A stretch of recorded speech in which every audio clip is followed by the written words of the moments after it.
The Bulls are too funny, man. They know just how to reel you back in right when you're about to give up on them. Like, that even happens during games like it did in today's game, with the way the Bulls came out firing on all cylinders, playing super fast in attack mode, shooting lights out. They bolt out to a 33-8 lead, I believe it was at one point. I tweeted something like, this was the best first quarter we have seen from the Bulls all season.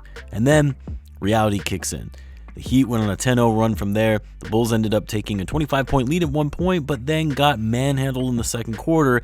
And even though the Heat never took the lead really throughout this game, they did cut it by 4 at halftime. And I'll be honest, I thought there was no way the Bulls were going to be walking away winning this game, because we've seen it too many times where they take these massive leads, they falter and get down on themselves, and it's almost like this self-fulfilling prophecy where they think, oh, it's going to happen again, here we go again.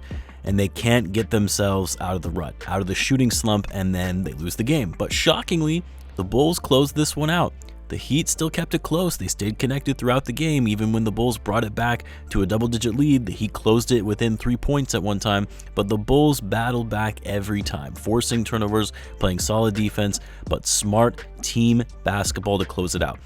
And this coming off big games of guys stepping up in big moments, most notably to Dosunmu and Coby White. Now, as I'm sure you guys all saw, Caruso went down with an injury just 5 minutes into the game, which is just unfortunate after missing the last 2 games, nursing an injury. Finally gets back into the lineup and gets hurt right in the early going. And it was after a hot start for him, picking up where he left off, hitting 2 threes right off the bat, and just unfortunate circumstance where I believe him and Vucevic kind of fell into each other, and you could see the frustration on AC's face, like, how is this happening again? I literally just got back on the court. But Caruso would head back to the locker room after that play and would not return. And with Caruso not coming back, that's another factor for why I thought the Bulls had no chance of winning in this game after blowing that lead. But I also did not expect Dosunmu to come in and have a career game like that.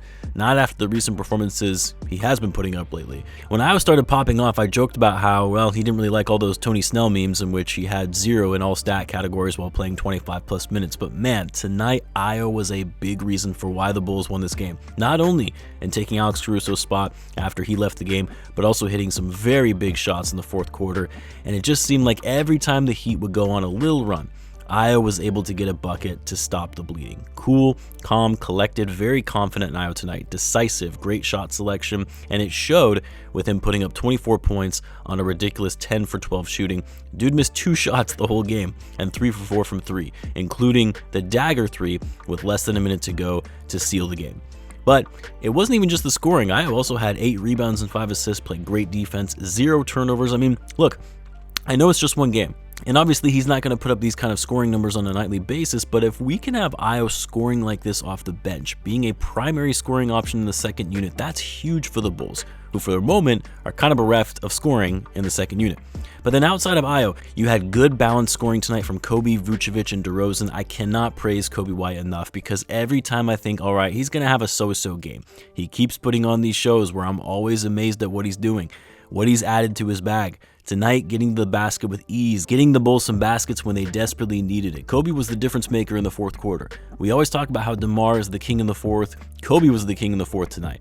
I believe he had 12 points in the fourth quarter alone. And for Coby, not only did he continue his streak of 3 or more threes in consecutive games, going 4 for 11 from deep, not only did he put up 26 points, a team high, and his 9th 20-plus point game in the last 12 games, but Coby had 11 assists and 7 rebounds in this one. I wanted to call this out because Coby's court vision feels like it's gotten exceptionally better with every passing game. Like, really, when you see some of his passes, finding these cutters where he's not even looking at them, driving to the hoop and then kicking it out to the corner, working with Vooch in the pick and roll. Like, this has never been a side of Coby White we've seen before. And man, I cannot tell you it could not come at a better time than now, when the Bulls needed one of their young guns to step up, to start taking that leap, breaking out, whatever you want to call it. We needed this, and it's great to see from Coby, who that new contract of his is quickly starting to look like a bargain at basically mid-level deal exception money. Vucevic, another big game for him, which you would expect with no Bam Adebayo in the lineup. That's the other thing. I know I'm getting excited about the win here, but we should also temper our expectations when the Heat have been pretty depleted with injuries and have had to start Orlando Robinson, for crying out loud. This is a different team, a Heat team, when they have Bam Adebayo and Tyler Hero. But whatever, a win is a win. But for Vucevic, got a lot of great looks in the paint, in large part due to great passing from Coby and Ayo. Like Coby, Vucevic nearly had a triple-double himself, 24 points, 12 rebounds, 7 assists, and he also had 3 steals. Shot well too, 10 for 21 overall, 2 for 5 from 3. And then DeMar, not the best shooting night for him. He actually really didn't take that many shots in general. Went 6 for 14, got to the foul line a lot though, and finished the game with 23 points, 5 rebounds, and 4 assists. And I forgot to mention in those incredible stat lines from Ayo, Coby, and Vucevic, all of those assist numbers that they totaled, not a single turnover for any of them. The Bulls only had 5 turnovers as a team overall for this game, which was a season low for them. It's always still astounding to me just how well the Bulls are able to take care of the ball, and especially on a night like tonight where they play with such a high degree of pace and passing. Another 32 assists tonight as a team, tying a season high. Another game in which the Bulls did well on second chance opportunities and second chance points, rebounding by committee, going after those offensive rebounds. Like, this is the thing. We already know this. This team plays considerably better when they're moving the ball, getting up and down the court in a hurry.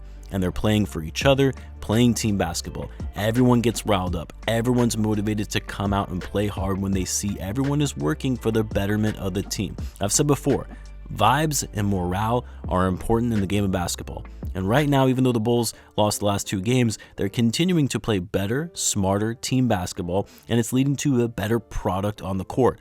Obviously, still a lot of things the Bulls need to fix and work on, but this is a far cry from what we saw to start the season. Bulls are right back at it against the Heat on Saturday night. We'll have to wait and hear from an update on Alex Caruso and his status for the game, as well as if Bam or Tyler Hero will be returning for the Heat on Saturday. Until then, guys, as always, be sure to subscribe, and I'll see you in the next one.